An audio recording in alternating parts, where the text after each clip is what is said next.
नमस्कार, स्वीकार कीजिए राकेश त्रिपाठी का। बलूचिस्तान की आज़ादी के लड़ाकों के पाकिस्तान में ट्रेन हाईजैक कर लेने के बाद से दुनिया भर के लोगों में इस इलाके को लेकर उत्सुकता बढ़ गई है। तो आइए आपको बताते हैं उस बलूचिस्तान की कहानी जो आज भारत का हिस्सा हो सकता था। क्यों नहीं हुआ और किसकी वजह से ऐसा नहीं हुआ, सब बताएंगे आपको। इसके अलावा और बहुत सी जानकारियां भी आपको देंगे। लेकिन बलूचिस्तान की कहानी बताने से पहले कुछ उसके बारे में जान लेते हैं। असल में बलूचिस्तान पूरे पाकिस्तान का 44% हिस्सा है और पाकिस्तान के 4 सूबों में से ये सबसे बड़ा सूबा है। ये इलाका तरह तरह के खनिज पदार्थों से भरा हुआ है और सोना, तांबा, लोहा, कोयला, तेल, चूना पत्थर, सीसा, बैरिट, क्रोमाइट, जिप्सम, गेरू और सिलिका यहाँ बहुतायत में पाए जाते हैं। एक अंदाज के मुताबिक यहाँ की खनिज संपदा की कीमत कई ट्रिलियन डॉलर्स में से है। लेकिन बलूचिस्तान में आए दिन बम धमाके, पाक फौज पर गोलीबारी आखिर क्यों हो रही है, या फिर ट्रेन हाईजैक का ये ताज़ा मामला क्या है और क्यों नाराज़ हैं बलूचिस्तान के लोग, ये जानना भी ज़रूरी है। असल में बलूचिस्तान के लोग पाकिस्तान से आज़ादी चाहते हैं। उनका कहना है कि पाकिस्तान ने 1947 में बलूचिस्तान पर अवैध तरीके से कब्जा कर लिया था और अब वो अपना कब्जा यहाँ से हटाए। लेकिन बलूचिस्तान ऐसा क्यों चाहता है, ये भी जान लेना ज़रूरी है। असल में पाकिस्तान के 4 सूबों पंजाब, सिंध, खैबर पख्तूनख्वा, बलूचिस्तान में बलूचिस्तान ही ऐसा सूबा है जो सबसे बड़ा तो है ही, खनिज संपदा के मामले में सबसे रिच भी है। फिलहाल पाकिस्तान सरकार यहाँ की सारी खनिज संपदा निकाल लेती है और फिर उसका शोधन करती है, जिससे मुल्क के खजाने की बढ़ोतरी होती है। अब शिकायत क्या है बलूचिस्तान की? बलोचों की शिकायत ये है कि आज़ादी के 77 साल बाद भी बलूचिस्तान में पाकिस्तान ने कोई विकास का काम नहीं किया। आरोप है कि पाक सरकार वहाँ की खनिज संपदा तो सब निकाल लेती है, लेकिन डेवलपमेंट सिर्फ पंजाब का ही करती है, क्योंकि पाक सरकार में हर जगह पंजाबियों का ही कंट्रोल है। इसी बात से बलोच और सिंधी भी नाराज़ हैं। अब सिंधियों की शिकायत पर अगले अंक में बात होगी। यहाँ अभी बात हम बलोचों की कर लेते हैं। मतलब कुल मिलाकर बलोचों की धरती का जमकर शोषण हुआ है और हालात ये हैं कि पाकिस्तानियों ने इस इलाके में ग्वादर पोर्ट को भी चीनियों को सौंप दिया है, जिससे वे अपना नेवल बेस वहाँ पर बना सकें। स्ट्रेटेजिक नेवल बेस है। चाइना बहुत मदद करता है पाकिस्तान की, बदले में पाकिस्तान ने गिफ्ट कर दिया। अब साथ ही यहाँ के खनन का काम भी चीनी कंपनियों के हवाले कर दिया है पाकिस्तान ने। अब अपनी धरती के भीतर गड़े अनमोल खजाने को किसी और को दिया जाता देख किसका खून उबाले नहीं मरेगा, सोचिए। इसीलिए बलूचिस्तान से गुजरते सीपेक के चीनी इंजीनियरों पर बलोच लड़ाके अक्सर हमला करते हैं। ये लड़ाके कहते हैं कि वे अपनी आज़ादी की लड़ाई लड़ रहे हैं और उन्हें पाकिस्तान और चीन दोनों की मौजूदगी बिल्कुल नहीं चाहिए। ट्रेन हाईजैकिंग ट्रेन हाईजैकिंग की ताज़ा घटना इसी मामले को लेकर है। अब जान लेते हैं कि बलूचिस्तान पर पाकिस्तान ने कब्जा आखिर किया कैसे। अब ये कहानी भी कम दर्दनाक नहीं है, ध्यान से सुनिए। दरअसल 1947 में भारत जब आज़ाद हो रहा था, तब ये इलाका 4 रियासतों में बटा था: कलात, खारन, लासबेला और मकरान। इन राज्यों के सामने 3 विकल्प थे: भारत में मिल जाएं, पाकिस्तान में शामिल हो जाएं या फिर आज़ाद रहें। मोहम्मद अली जिन्ना के असर में खारन, लासबेला और मकरान, इन 3 सूबों ने पाकिस्तान का हिस्सा बनने का विकल्प चुन लिया, लेकिन कलात ने नहीं। इसीलिए कलात को भारत या पाकिस्तान में शामिल होने के लिए बाध्य नहीं किया गया। कलात चैम्बर ऑफ प्रिंसली स्टेट्स का सदस्य भी नहीं था, इसलिए खान मीर अहमद यार खान, जिन्हें कलात के खान के रूप में भी जाना जाता है, उन्होंने स्वतंत्रता का विकल्प चुना। उन्होंने कहा कि मैं किसी भी, पाकिस्तान या भारत दोनों में से किसी में भी नहीं मिलूंगा, मैं स्वतंत्र रहूंगा।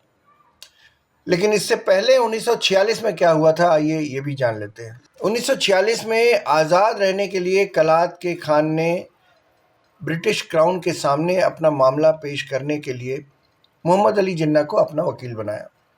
अब जिन्ना ने महंगी फीस ली और उनके पक्ष में मामला भी करवा दिया, लेकिन पाकिस्तान के बन जाने के बाद अपने मुवक्किल यानी बलूचिस्तान को ही उन्होंने ठग लिया। कैसे, ये भी जानते हैं।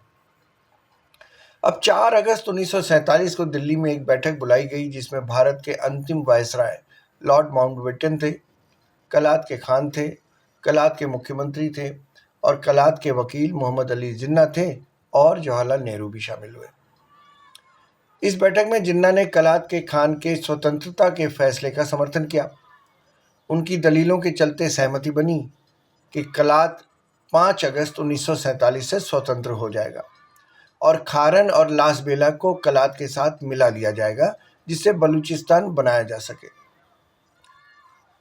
11 अगस्त 1947 को कलात और मुस्लिम लीग के बीच एक संधि पर हस्ताक्षर किए गए, जिसमें कलात को एक स्वतंत्र राज्य के रूप में मान्यता दे दी गई और ये वादा किया गया कि मुस्लिम लीग बलूचिस्तान की आज़ादी का सम्मान करेगी। आखिरकार 15 अगस्त को यानी 15 अगस्त 1947 को जिस दिन भारत को आज़ादी मिली, उसी दिन कलात ने भी अपनी आज़ादी की घोषणा कर दी।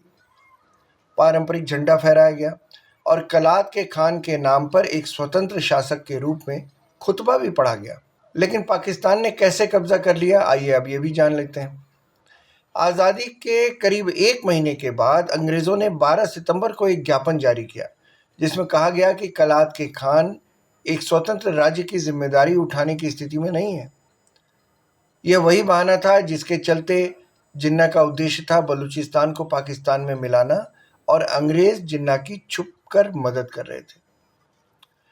एक किताब है बलूच राष्ट्रवाद, इसकी उत्पत्ति और विकास 1980 तक।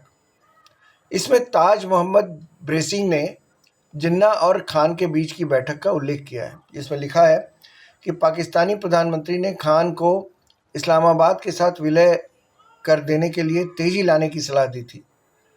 खान ने जिन्ना की मांग ठुकरा दी और कहा, चूंकि बलूचिस्तान कई कबीलों का देश है, इसलिए किसी भी फैसले से पहले वहाँ के लोगों से परामर्श किया जाना बहुत ज़रूरी है। अब कलात के विलय पर जिन्ना के प्रस्ताव को लेकर कलात के खान ने अपनी संसद की बैठक बुला ली, जिसमें दोनों सदनों ने न केवल सर्वसम्मति से विलय प्रस्ताव का विरोध कर दिया, बल्कि ये भी तर्क दिया कि ये पहले के समझौते की भावना के खिलाफ है। अब हालात गंभीर हो गए थे। कलात के खान को ये लगा कि कहीं पाकिस्तान कब्जा न कर ले, इसलिए उन्होंने अपनी सेना को तैयार रहने का निर्देश दिया और अंग्रेज़ों से रिक्वेस्ट की कि भाई हमें थोड़ा गोला बारूद दो। लेकिन अंग्रेज़ों ने उनकी मांग को ये कहते हुए अस्वीकार कर दिया कि कलात को पाकिस्तान सरकार की मंजूरी के बिना कोई सैन्य सहायता नहीं मिलेगी। इस तरह से अंग्रेज़ों ने जिन्ना की मदद की। खान ने बलूच सरदारों को, नेताओं को उनका समर्थन जुटाने की भी कोशिश की, लेकिन 2 को छोड़कर बाकी किसी ने उनका साथ ही नहीं दिया। अब जब जिन्ना ने देखा कि खान सिर्फ टाइम वेस्ट कर रहे हैं, तो उन्होंने 18 मार्च 1948 को खारन, लासबेला और मकरान को अलग करने की घोषणा कर दी। इससे कलात एक द्वीप जैसा बन गया, अलग थलग हो गया। अब कई बलूच सरदार पाकिस्तान के साथ जाने को तैयार हो गए, जिससे खान असहाय हो गया। उसको लगा कि मैं बिल्कुल अकेला हूँ।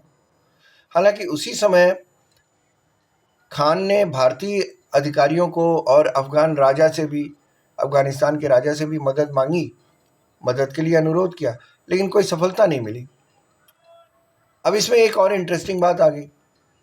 27 मार्च 1948 को ऑल इंडिया रेडियो ने राज्य विभाग के सचिव वीपी मेनन के हवाले से कहा कि कलात के खान ने भारत से विलय के लिए संपर्क किया था, लेकिन नई दिल्ली कुछ भी करने की स्थिति में नहीं थी। माना जाता है कि प्रधानमंत्री पंडित जवाहरलाल नेहरू ने इस विलय के लिए कलात के खान को मना कर दिया था। बाद में सरकार की छवि बचाने के लिए तत्कालीन गृह मंत्री सरदार पटेल और फिर प्रधानमंत्री जवाहरलाल नेहरू ने भी कहा कि उन्हें इस तरह का कोई ऑफर ही नहीं मिला। खैर, आखिरकार 26 मार्च को पाकिस्तानी सेना बलूचिस्तान के तटीय क्षेत्र पसनी, जिवानी और तुर्बत में घुस गई और खान के पास जिन्ना की शर्तें मानने के अलावा कोई विकल्प नहीं बचा। लेकिन कलात पर इस जबरन कब्जे ने बलूच लोगों में गुस्सा और विद्रोह के बीज बो दिए। कई बलूच राष्ट्रवादियों ने इस विलय को विश्वासघात और अपनी सांस्कृतिक पहचान पर अतिक्रमण के रूप में देखा। बलूचिस्तान अब पाकिस्तान का सबसे उपेक्षित और गरीब राज्य है। सबसे बड़ा राज्य होने और खनिजों से भरे होने के बावजूद बलूचिस्तान पाकिस्तान की अर्थव्यवस्था का लगभग 4% हिस्सा है। सोचिए, सिर्फ 4%। खैर, तो ये थी बलूचिस्तान की दर्द भरी दास्तान। हमने तय किया है कि बलूचिस्तान की तरह हम आपको पाकिस्तान के बाकी 3 राज्यों के बारे में भी बताएंगे कि आज़ादी के बाद वहाँ का हाल अब क्या है। इसलिए देखते रहिए द इंडियन डायरीज। और अब आखिर में आज का सवाल, क्या बलूचिस्तान की इच्छा के बावजूद उसे भारत में न मिलाना पंडित जवाहरलाल नेहरू की गलती थी? ये आज का सवाल है। आप इस सवाल का जवाब कमेंट कर दे सकते हैं, अच्छा लगेगा। और अब एक रिक्वेस्ट भी, ये चैनल अच्छा लगे तो सब्सक्राइब कीजिए, शेयर कीजिए और लाइक कीजिए। अगले अंक तक मुझे इजाज़त दीजिए। नमस्कार। बाकी देश और दुनिया की तमाम छोटी बड़ी खबरें आप पढ़ सकते हैं जर्नलिस्ट इंडिया की वेबसाइट पर। तो लॉगिन करिए www.journalistindia.com and .in। इसके अलावा यूट्यूब, फेसबुक, इंस्टाग्राम और एक्स पर भी जर्नलिस्ट इंडिया को फॉलो करें।